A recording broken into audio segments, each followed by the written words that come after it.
Good morning. This is Susan, and this is Susan Ramblings. Please like, comment, and subscribe. Our back on Robert's Kitchen and Household Hints. Remember, this is a gentleman that is 80 to 90 years old, if not older. I don't know his age, and I'm not about to ask him. But anyway, he has some pretty neat hints and tips that I never thought of. For rinsing large batches. When I needed to rinse a large batch of cut up fish chunks during the pickling process, I hit upon the idea of using a plastic mesh bag that frozen turkeys are wrapped in. Being an old codger, I often save such things, never knowing when they might be useful. It was actually a brilliant idea that worked very well for me. The bags are very flexible and can be stretched over the end of a large kettle or bucket, thus permitting the contents to be dumped in without dipping or handling. They can then be slushed up and down in a container of water or held under a stream of running water. Shoe glue. This is a very useful product and is my go-to adhesive for almost anything needing repairs. It is totally waterproof and never comes loose when fabrics are washed. Here are some of the things that I've used it for. Patches on worn out sock heels or toes. Use old sock material for the patches if available. Note that heel patches will not have the same stretch as the originals. 2. Repair a broom if the straw on the upper curved portion is breaking out. Number 3. Same use on a straw hat if the point of the crown is breaking. Number 4. Broken purse straps. Mend the strap or reattach to the purse. Number 5. Mend leather straps or belts. Number 6. Make large rubber bands from the strips of an inner tube. Number 7. Patch cracks in the plastic buckets or leaks in my Oreo feeder.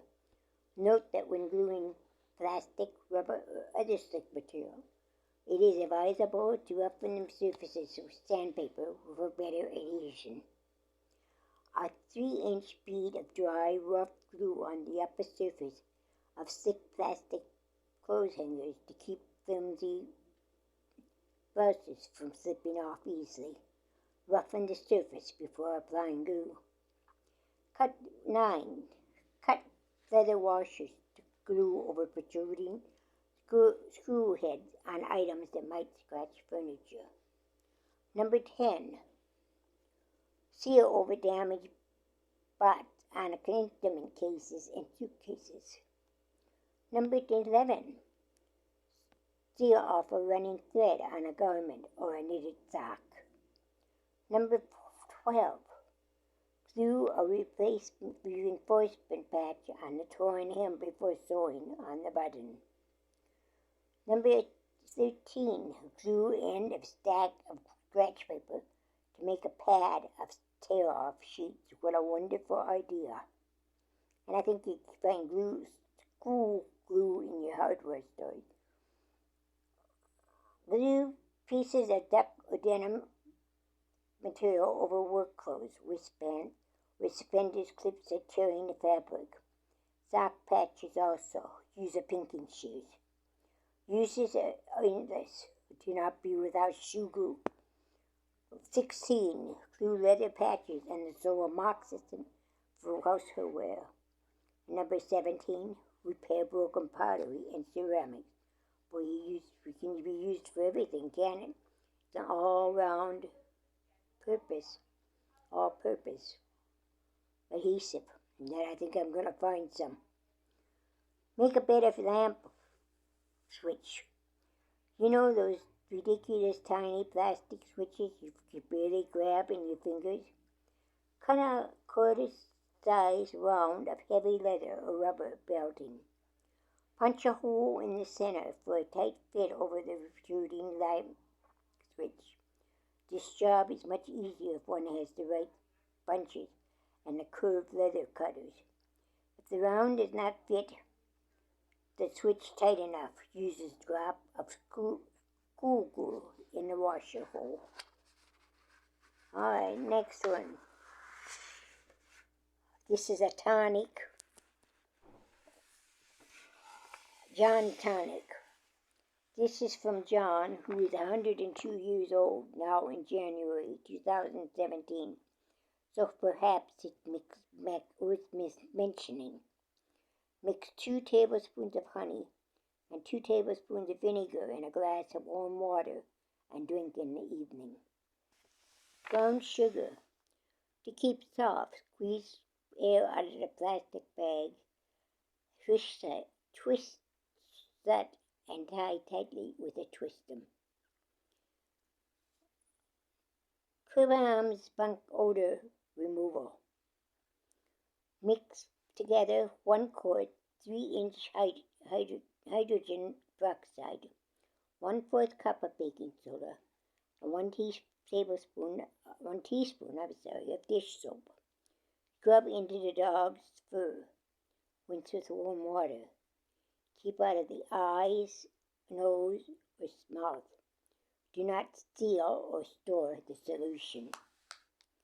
Acetone, a super solvent. This is the best solvent I've found to clean brushes I used to paint linseed oil. Mineral spirits, paint thinner, alcohol, the brush cleaners I have tried do not work. Acetone is highly flammable.